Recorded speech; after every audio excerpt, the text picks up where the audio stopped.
Buenas tardes. Y bueno, como yo digo, después de esta parte de Gregorio, vamos a hablar un poquito de los nuevos Incoters Indo 2020. Estas cosas que han entrado en vigor pues hace ahora un mes y 10 días, ¿no? Recordar solamente un poco, a título indicativo, que los Incoters, la primera versión es del año 36.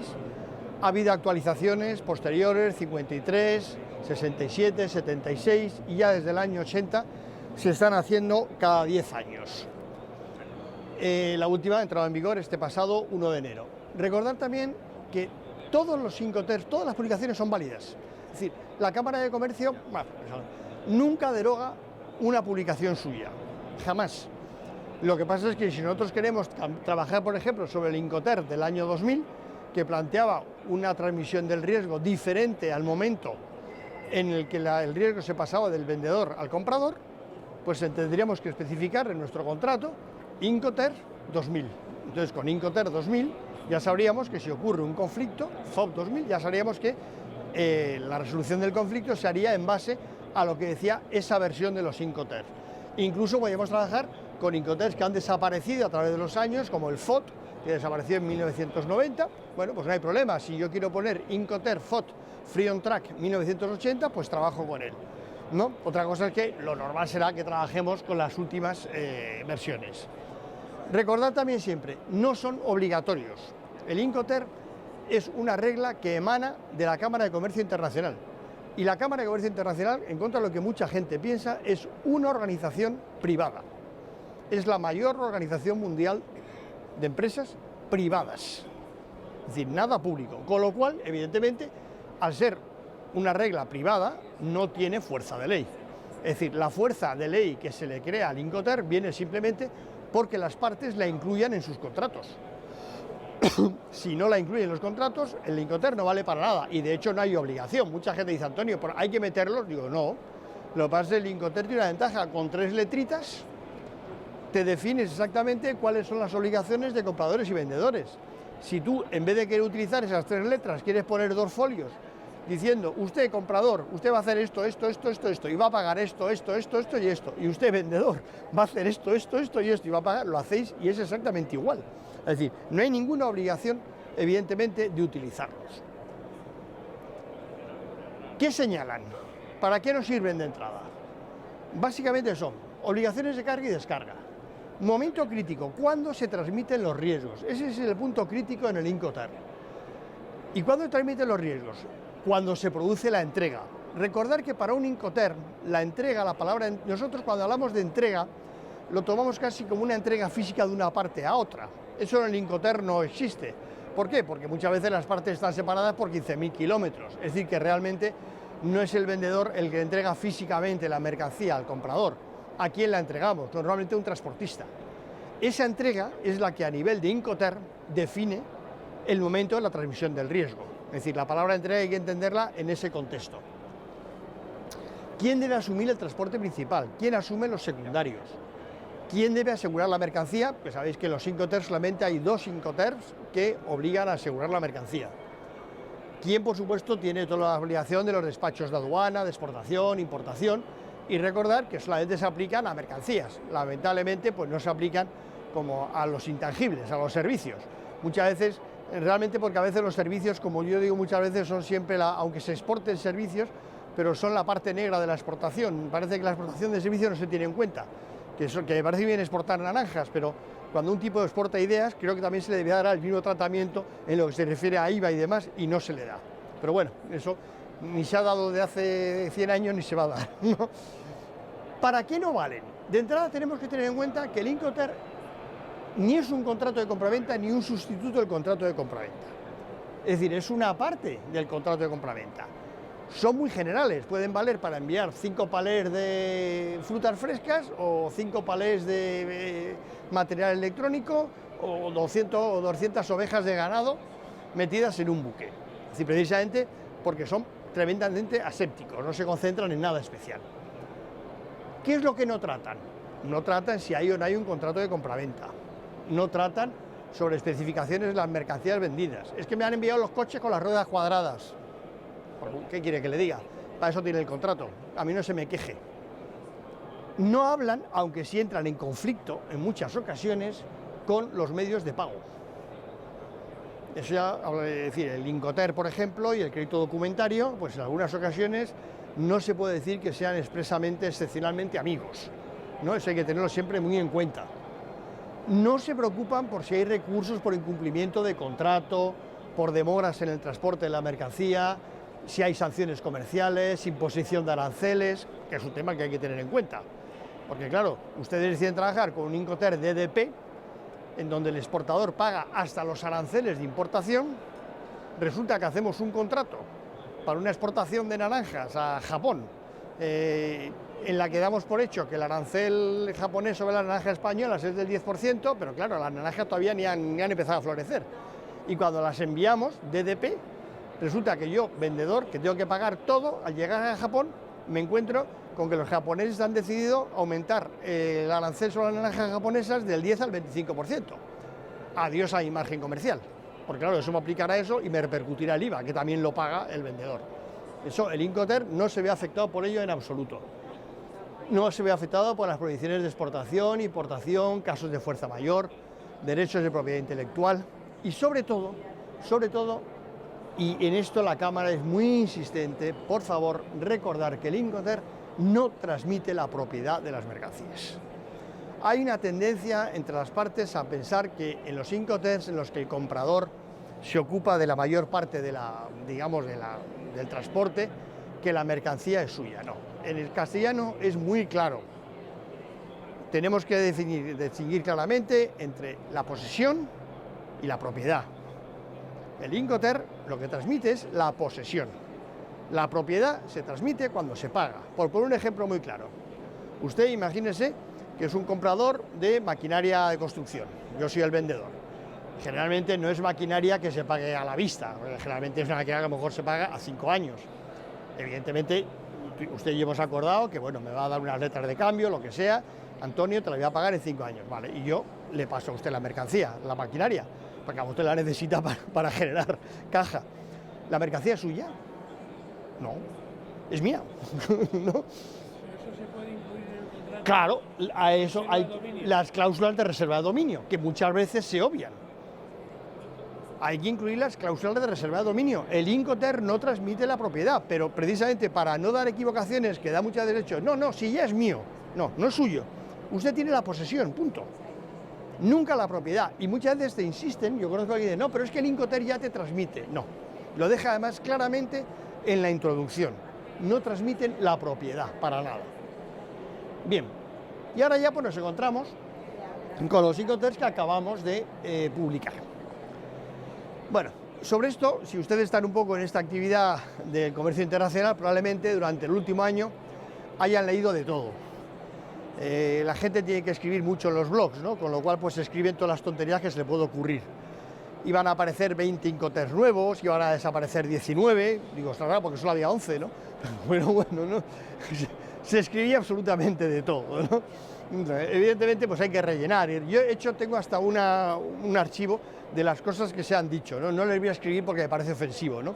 Pero mejor callarse, ¿no? En estos casos, ¿no? Evidentemente, como en cada revisión de Incoterms, realmente hubo una muy fuerte, que fue la del año 2010. En el año 2010 pasaron de 13 a 11, pero hubo además desaparición de 4 y aparición de 2 nuevas. Es decir, que eso realmente en el 2010 hubo un cambio muy sustancial. En este año, en las deliberaciones, se planteó hacer un cambio muy fuerte por un problema básico, que es la mala utilización de los Incoterms marítimos. Es decir, lo que hablábamos de lo que se habla de utilizar FOB y CIF con contenedores, que no se debe hacer y demás. Se planteó prácticamente eliminar los 4 Incoterms marítimos, porque en realidad todo se puede hacer con los otros 7. El marítimo básicamente son Incoterms, que son o mercancías que se cargan por la borda, ganado, materias primas, pero nada más, el resto de mercancía va en contenedores. Se planteó hacer esto, pero luego también pareció un poco duro que eliminar. Vamos a ver, si yo mañana me pongo en contacto con 100.000 exportadores, importadores, y les pregunto que me digan 2 Incoterms, de los 100.000, 98.990 me van a decir CIF y FOB, el padre y la madre de los Incoterms, los peor utilizados del mundo, ¿no? Y al final la conclusión fue que eliminar CIF y FOB así de golpe, sin anestesia previa ni nada, pues podía ser un poco duro, ¿no? Con lo cual se ha mantenido, lo que pasa es que se han mantenido las recomendaciones que luego comentaremos. ¿Ha habido cambios? Bueno, ha habido unos cambios que, aunque parecen cosméticos, en realidad se han orientado mucho a que se elija correctamente el Incoterm, que sigue siendo uno de los puntos claves de batalla. La obsesión de que el Incoterm se elija correctamente tiene, aunque muchas veces cuesta trabajo que lo entiendan, ¿no?, tiene un fundamento muy claro, que es que la mercancía hay un momento en que se quede en tierra de nadie. Pero como en tierra de nadie realmente no existe, quiere decir que va a ocurrir que una de las partes, probablemente, ¿no?, va a estar asumiendo unos riesgos que no tendría por qué asumir, y no lo sabe, ¿no? Les voy a poner un ejemplo. Por ejemplo, un Incoterm muy utilizado, FOB, franco a bordo, vale. A ver, ¿quién me dice, bajo FOB, dónde finaliza la responsabilidad, es decir, en cuanto a riesgos y en cuanto a costos del vendedor? ¿Cuándo finaliza? Cuando la mercancía está cargada a bordo del buque, estibada y asegurada. Vale. Realmente, ¿cuántas veces un vendedor llega a esa situación? Pues con graneles y poco más, porque normalmente, si la mercancía va en contenedores, nunca se produce un FOB. La mercancía se queda en una terminal de contenedores, ahí se hace un grupaje o no, dependiendo de que lleve un contenedor completo, y desde esa terminal de contenedores se llevan al buque y en el buque pondrán el contenedor donde le corresponda. Bien, desde ese punto de vista, ¿el vendedor ha cumplido con sus obligaciones? No. Vale, no pasa nada. Pero vamos a ver qué pasa una cosa. El vendedor ha dejado la mercancía en los almacenes para que al día siguiente se haga el grupaje y tal. Y esa noche le cae un rayo al almacén. Adiós mercancía. 5 toneladas de plátanos son convertidos en 5 toneladas de plátanos fritos. ¿De quién es la responsabilidad? ¿Quién soporta ese riesgo? ¿Él? El vendedor. Porque él no ha cumplido. Su obligación era haber llevado la mercancía hasta el buque. Claro, él va a decir, pero es que será imposible, porque una vez que llegue allí, digo, no, el problema no es que fuera imposible, el problema es que usted tenía que haber sabido qué Incoterm tenía que utilizar. Es decir, no es que sea imposible, esto es lo que ocurre con la mercancía contenerizada. Y entonces los Incoterm insisten mucho en que cuando la mercancía sea en contenedores, no se utilicen los Incoterms marítimos, pero realmente se sigue utilizando el CIF y el FOB. Entonces, en estos nuevos, pues hay una serie de énfasis, precisamente, en el tema de hacer la correcta elección, en las notas de orientación, que ahora son notas explicativas, la última publicación, hacerlas muy claras, precisamente, sobre estos puntos, dónde se produce la entrega, dónde terminan los riesgos de cada una de las partes, cosa que antes eran unas notas muy cortitas. Pero, aparte de eso, pues también se han hecho una serie de cambios, vamos a decir, más sustanciales. Vamos a verlos ahora uno por uno. Hay uno, que es el primero de ellos, el que nos dice que es la regla Incoterm FCA y los conocimientos de embarque con notación a bordo. ¿Qué ocurre? Cuando se utilizan medios de pago, como el crédito documentario, es muy habitual que al vendedor se le solicite el conocimiento de embarque. Vale, muy bien, no hay ningún problema. No hay ningún problema dependiendo del Incoterm que utilicemos, porque el problema es que, y yo que vengo de banca, me he hartado de verlo durante años, generalmente lo que se le pide al vendedor es el BL, pero cuando está trabajando bajo free carrier. Realmente, trabajamos con un free carrier, ¿qué hace el vendedor? Deja la mercancía en una terminal de carga y punto. Y lo que tiene que recibir del transportista es o un BL para embarque, o un FCR, o una nota de entrega, nada más, porque él no carga la mercancía ni paga el transporte a destino. Y sin embargo nos encontramos con que en el crédito documentario se le solicita un conocimiento de embarque, cosa que él no tiene. Discrepancia. Por supuesto, no suele dar problemas, pero ya es una discrepancia, es un retraso, es un costo. Entonces la Cámara de Comercio lo que ha planteado es que cuando esto ocurre, el comprador y el vendedor, si están de acuerdo, el comprador debe indicarle al transportista que le entregue que es el que paga el transporte, es el comprador, estamos en un free carrier, o sea, que el comprador paga el transporte principal, que el transportista, la naviera, le entregue el BL al vendedor para que lo pueda presentar en el crédito documentario.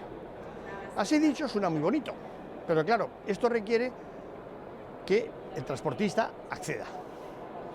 Es decir, porque le está diciendo que entregue un BL indicando que la mercancía está a bordo.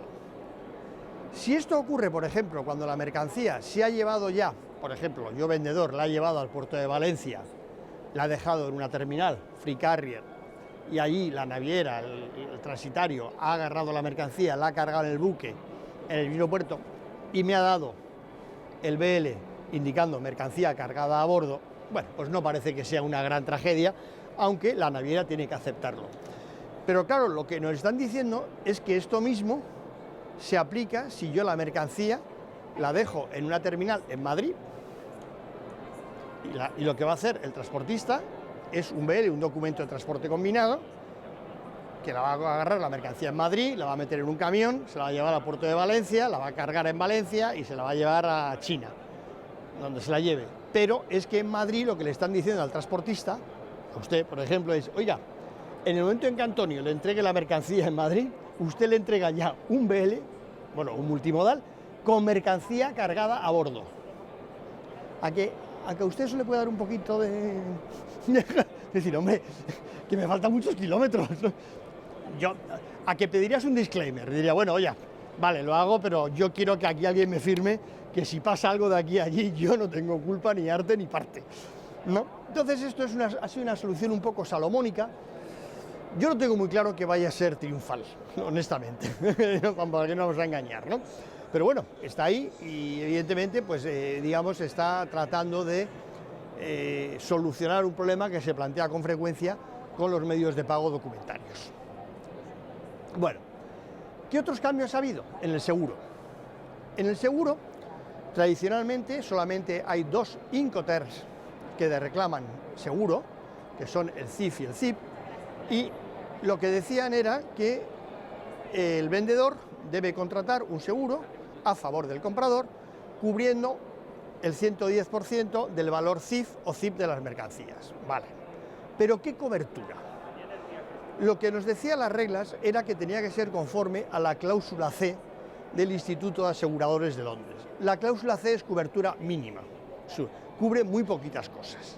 Eso no quiere decir que se pudiera pedir una mayor, lógicamente más prima, y lógicamente pues el vendedor le cargará la prima en la factura y ya está. O que el comprador hiciera sus, digamos, seguros particulares. Perfecto. Con esto ha habido discusiones porque se planteaba incluso que si la C incluso era demasiado baja, que por qué no subirla un poco y demás. Y aquí ha habido dos posiciones muy encontradas. Por un lado, los del CIP. Los del CIP, ¿qué implicaba? Generalmente mercancía en contenedores, mercancía de valor añadido, electrónica, televisores, que decían, efectivamente, una cláusula C es demasiado baja. Preferimos una todo riesgo, una cláusula A como mínimo, y no tener que negociar, súbemela, no me la subas, ¿no? Vale. Y por otro lado nos encontramos a los del CIF. Si los del CIF realmente se utilizaran como se debe utilizar, que básicamente son para materias primas, minerales, cereales, ellos decían, a nosotros con la cláusula C nos sobra, porque además son mercancías que muchas veces se venden 2 o 3 veces durante el traslado, con lo cual, ¿para qué nos vamos a meter en pagar primas altas? Cuando además es una mercancía, digamos, de poco valor añadido en ese aspecto. Y como ha habido discusiones y no se ponía de acuerdo, pues ha optado por la decisión salomónica, que es para CIP, coste y seguro pagado hasta, se ha establecido 110% del valor CIP de las mercancías, cláusula A, excluyendo guerra y huelgas, guerra y huelgas va siempre aparte.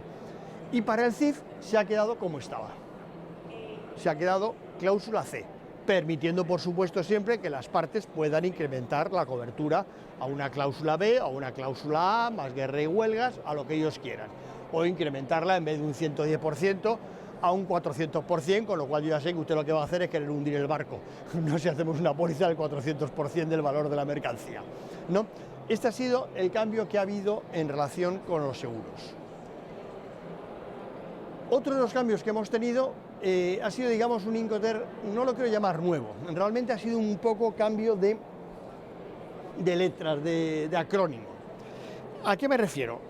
Básicamente, en el año 2010 aparecieron el DAT y el DAP.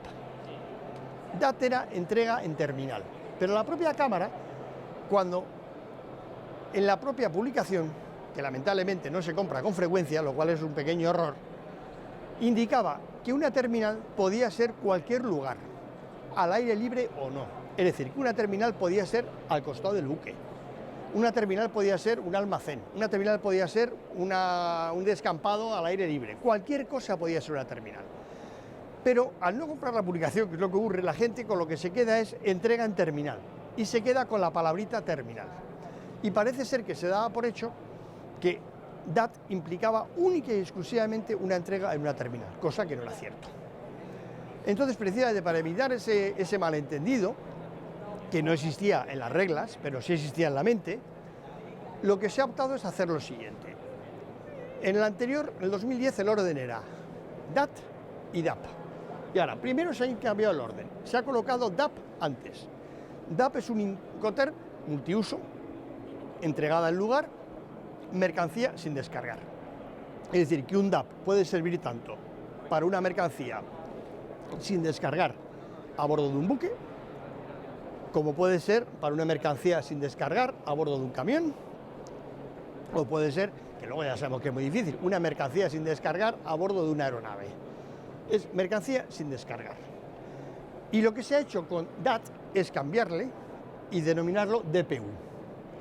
Entonces, DPU ahora es mercancía colocada en un lugar descargada.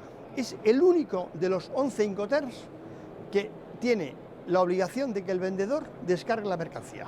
Es el único. ¿Dónde? Donde sea. Lo que sí hacen ahora ellos es una aclaración. Es que, enfatizando el hecho de que el lugar de destino puede ser cualquier lugar y no solo una terminal. Lo que sí nos dice es que si el lugar no es una terminal, el vendedor debe asegurarse de que el lugar donde tiene intención de entregar la mercancía es un lugar donde pueda descargarla realmente. Donde hayan acordado las dos partes. Donde hayan acordado las dos Claro, claro, es decir, claro, exactamente, el usuario. Pero, por ejemplo, ahora por ejemplo... Tiene que ser donde Claro, haya sí, dicho sí, el claro, comprador claro. que quiere. Pero que no tiene por qué ser una terminal, es decir, que un DPU vale exactamente igual para el costado del buque. Es decir, una mercancía que yo puedo decir, una mercancía que sale de Madrid y yo sigo DPU Puerto de Hamburgo, al costado del buque. Pues la mercancía va a salir de Madrid, se va a llevar al puerto de Bilbao, se embarca en Bilbao, se lleva al puerto de Hamburgo y mi obligación bajo DPU es descargarla. ¿Dónde? Donde me hayan dicho, oye, ¿me la dejas al costado del buque? Te la dejo al costado del buque. ¿Me la dejas en una terminal? Se la dejo en una terminal. ¿Me la dejas en mi casa? Te la dejo en tu casa. Y descargada. BPA, DAP, perdón, sería lo mismo, pero sin descargar. Claro, eso tiene mucha importancia, entender bien esos Incoterms, sobre todo cuando estamos en zonas que no son aduaneras, que no hay uniones aduaneras. Porque ahí yo me he encontrado con muchos errores de empresas que se comprometen a entregar la mercancía bajo DAP o DAT y se comprometen a entregarla en destino, pasada la aduana. Bajo DAT o DAP siempre implica, o DPU ahora en la actualidad, siempre implica que el comprador debe pasar la aduana. Pero claro, imagínese un crédito documentario, y he visto el caso desgraciadamente, en la que te dicen, usted tiene que entregar la mercancía en el centro del Congo. Crédito documentario emitido por un banco de primera línea, documentación a presentar por el vendedor, tal, y albarán de que la mercancía se ha entregado en el centro del Congo. Mientras tanto, no puede cobrar.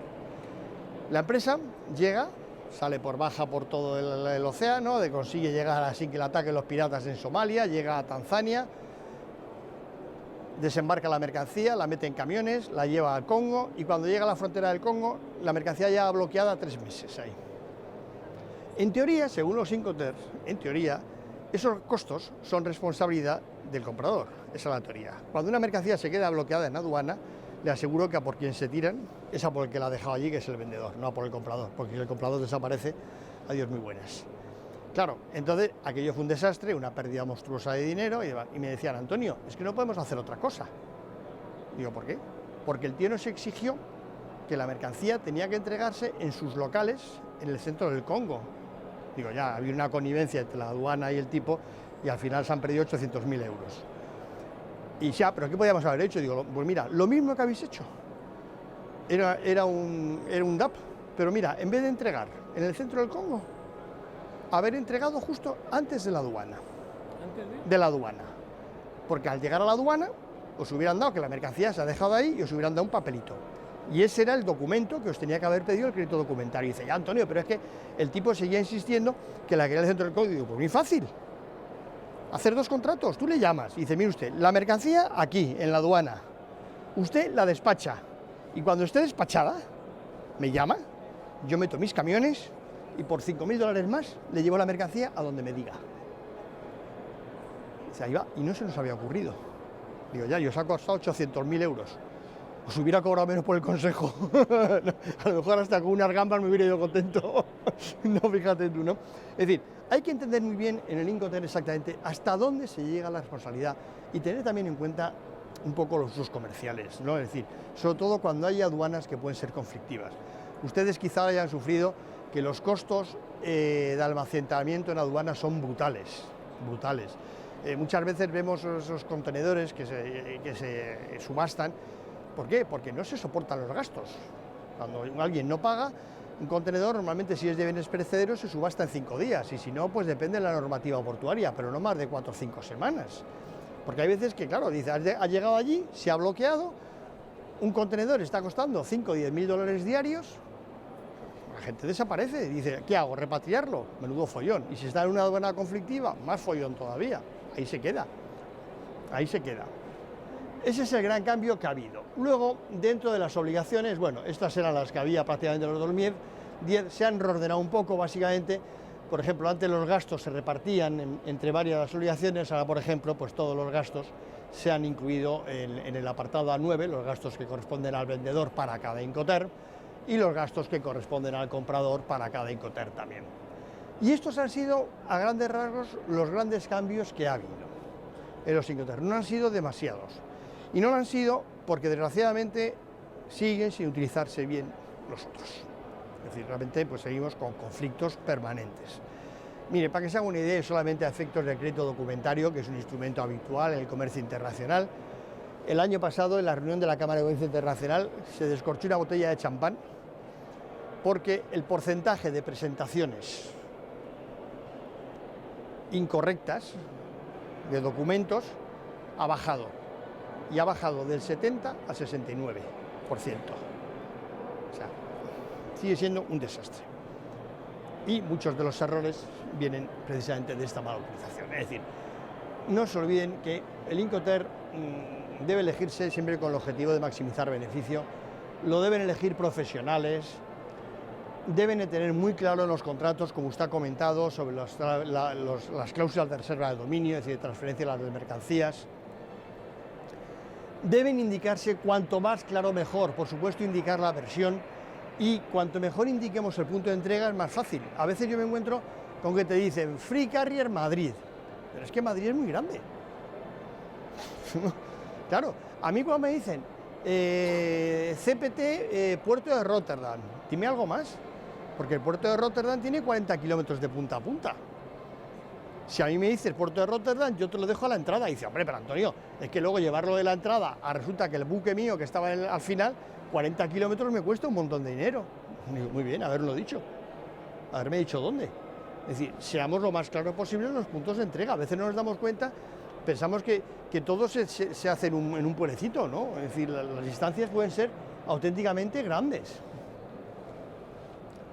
Con los medios de pago hay que tener muchísimo cuidado.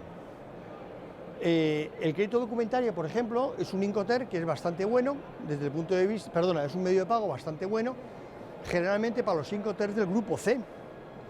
¿Por qué? Porque generalmente en el crédito documentario se exige una documentación que suele ser el BL, de entre otras, y bueno, pues es un documento que es fácil que consiga el vendedor, porque bajo los Cs él paga el transporte hasta el destino final. Los D, sin embargo, pues son de alto riesgo los créditos documentarios, porque en muchas ocasiones se piden como documento un albarán de entrega en destino y a veces eso no se puede conseguir. porque llega alguien a entregar la mercancía y dice, bueno, aquí tiene la mercancía, que me firme el albarán. Y dice, ah, no, aquí don Manuel es el único que firma y don Manuel hoy no está. Pero yo, ¿qué hago con esta mercancía? Bueno, pues aquí la dejo, vale, pues déjala ahí. Y luego resulta que yo me encuentro el vendedor, oye, ¿y el albarán de entrega que el banco me está pidiendo? Ah, pues no sé, como no estaba don Manuel, dejamos allí la mercancía y ya está, ¿no? Con lo cual, pues hay que empezar a pedir lógicamente al banco, hay que empezar a pedirle discrepancias y demás, ¿no? Es decir, cuidado siempre con los medios de pago. Y sobre todo, mucho cuidado con la adecuación al modo de transporte. Es decir, realmente las reglas marítimas se deben utilizar exclusivamente cuando la mercancía se carga por la borda del buque, es decir, estamos hablando pues eso de graneles, carga fraccionada, que llevemos 50 sacos, semovientes, animales y demás. Si no, estos 5 TERs no son los adecuados, precisamente porque, como hemos dicho antes, con el Free Carrier y el FOB no se llega a cumplir las obligaciones del vendedor. Es decir, pagará costos, pero realmente su riesgo lo sigue asumiendo. ¿Por qué? Porque como realmente no ha llegado él a ser el responsable de la carga, sino que la carga se ha quedado en una terminal, pues se ha quedado a veces en una tierra de nadie. Incluso a nivel de seguros es conflictivo. Nosotros aquí están DHL, que igual seguramente mañana vamos a hablar de Incoterms en DHL, igual ustedes han estado en alguna conferencia de DHL. Y nosotros le damos formación a DHL en temas de Incoterms, bueno, a ellos, a sus clientes. Y por ejemplo, uno de los errores recurrentes es precisamente con el FOB y el Free Carrier. FOB implica que el vendedor coloca la mercancía a bordo del buque. Bien, en teoría, el comprador, que es el que se encarga de hacer el transbordo, ¿qué debe hacer? Debe hacer el seguro cuando la mercancía está a bordo del buque. ¿Cuál ha sido la realidad? Que la mercancía no se ha ido, yo no la dejaba a bordo del buque, la he dejado en la terminal. Vale. Pero el comprador ha hecho su seguro desde el buque. Esto con DHL, en 3 veces que hemos estado, ha salido 4. Llega la mercancía a España y llega dañada. El comprador llama al seguro, sí, mire usted, es que aseguré esta mercancía. Ah, sí, don Manuel, véngase usted para acá, nos trae la póliza. Sí, claro. Llega la póliza, llega allí el hombre. Ya, aquí sí, ya. ¿Y esta mercancía? FOB, ¿no? Sí. Pero, vamos a ver, ¿esta mercancía cómo llegó? ¿El vendedor la cargó en el barco? No, hombre, no. Sabe usted que esto del FOB es como si no fuera. Realmente el vendedor lo que hizo fue que la dejó en la terminal de carga y ahí se cargó y se llevó al buque. Y entonces ya el de la compañía de seguros empieza a sonreír. Dice, ya, ¿pero dónde se estropeó la mercancía? Pues en el buque. ¿Por qué? ¿Por qué no se estropeó en el almacén? ¿Por qué no se estropeó en el transporte del almacén al buque? Pero oiga, si son 50 metros, uy, y a la mercancía que le ha pasado, que está mojada, ¿no? Ya, pues abajo del buque, no. Uy, y si fue el día de la tormenta, ¿no? Cuando cayó, ¿y si se mojó en el traslado? Mire, yo tengo muchos amigos en compañía de seguros, yo vengo de banca, y como le digo a muchos de estos amigos míos, digo, mira, no os metáis con los bancos, que ya sabemos que somos todos malísimos, pero comparados con vosotros, que sois las únicas compañías que vivís de no pagar, somos santos. No. Entonces me quieren asesinar generalmente, digo, ya, pero mira, como somos amigos os lo puedo decir, pues ya está, ¿no? Es decir, mucho cuidado, es decir, con la correcta adecuación de la regla al modo de transporte.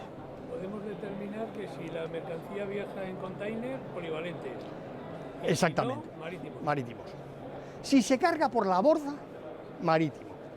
Si la mercancía se queda en una terminal, que es lo usual, tiene que ser normalmente un Free Carrier, o un CPT, o un ZIP. Es decir, los marítimos, los 4 marítimos, bueno, el FAS es muy raro, son básicamente mercancías que se cargan directamente por la borda del buque. Por ejemplo... Eso también estaba ya en los 2010. Claro, pero sí, pero nadie le hace caso.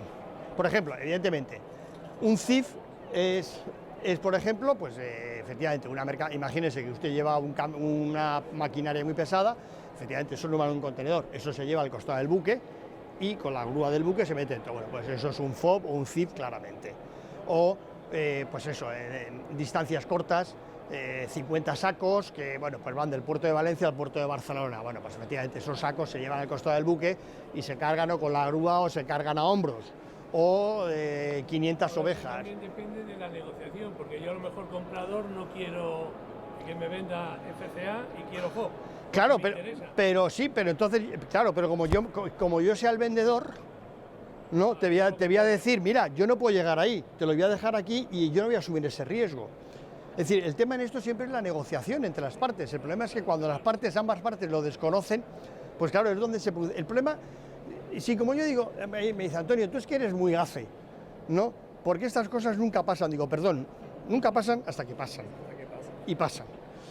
Y pasan. Es decir, lo que pasa es que, bueno, afortunadamente casi todo el comercio internacional se mueve fácilmente, no pasa nunca nada, pero yo os digo, con DHL, que están aquí, son amigos, en 3 formaciones, 4 casos, con el seguro del FOB, ¿no? Yo he visto a DHL hacer las fotografías, entrando en los contenedores la mercancía, para que asegurarse de que la mercancía entre en buenas condiciones, es decir... Yo he hecho una cosa, Sí, yo he estado en un puerto de carga Sí. y he estado tocando los contenedores. claro, Y por la noche puedes llegar allí, violar un Claro. contenedor, Y adiós, la y- mercancía y el que ha perdido es el vendedor. claro, pero es que realmente, pero ha perdido el vendedor, ¿por qué? Porque realmente Porque ha vendido FOB. ha vendido FOB, porque Y si ha lo vendido si FCA, FCA, él hubiera dejado su mercancía allí, le hubieran dado su FCR o su BL para embarque, yo he cumplido.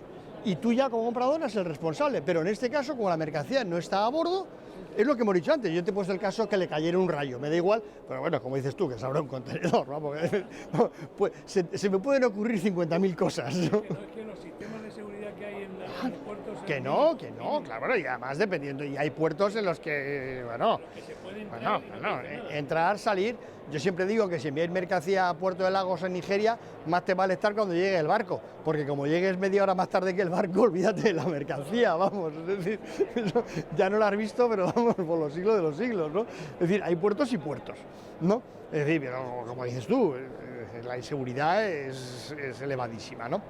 Entonces, bueno, esto es un poco lo que queríamos comentarles sobre estas nuevas normas, ¿no? Que no son tan nuevas, pero con pocos cambios.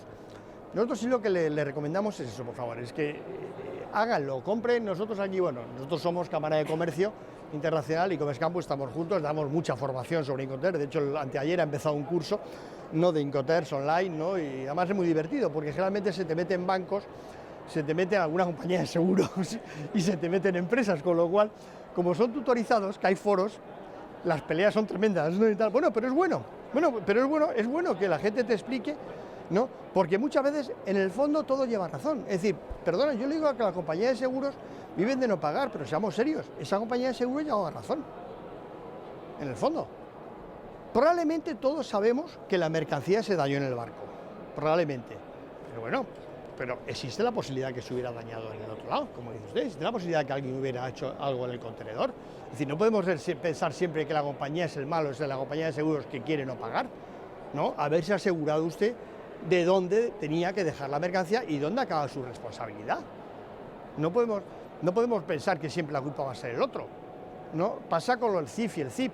Ya dice, no, es que claro, luego el seguro me ha costado, Dios y milagro, cobrarlo. Y bueno, es que las reglas nos dicen claramente, bajo CIF y CIP, que el comprador debería insistir al vendedor en que, aunque el seguro va en su nombre del comprador, se contrate con una compañía, primero, que sea conocida, segundo, que tenga representación en el país del comprador, para que en caso de siniestro el comprador pueda reclamar la mercancía en su país. Claro, si resulta que el tipo me hace el seguro en Perú, en la compañía de Pepita la aseguradora de la esquina, el barco se hunde y luego tengo que recuprar reclamar la mercancía en Perú y organizar, me va a costar todo lo que no está escrito. Es decir, que las propias partes tienen que entender perfectamente bien qué es lo que tienen que hacer. Ese es el gran problema a veces, ¿no? Que es el desconocimiento de estos instrumentos, ¿no? Es decir, nosotros cuando hacemos la de comercio, pues sí nos planteamos los temas de formación, pero ya dice Antonio, en realidad es necesario, digo, mira, lo primero que es necesario, desde luego, si quieres, es comprarte la publicación, que siempre es bueno. Pero vamos, eso no se lo digo a las empresas, se lo digo a los bancos, ¿eh? Digo, oye, que una publicación que vale para 10 años 40 euros, tampoco os vais a arruinar, ¿eh? Es decir, que son 2 cenas, una cena, ¿eh? ¿No? Y luego tratar de formarse, es decir, entender exactamente qué riesgos estamos asumiendo. Es decir, porque si no, estamos en CIF y en FOB, el padre y la madre. Los demás no existen. Pero bueno, eso ya, para gusto, todo. Bueno, pues eso es un poco lo que queríamos contar y por supuesto, si cualquier pregunta que quiera o algo así, pues encantado, aquí estamos, ¿no? Gracias.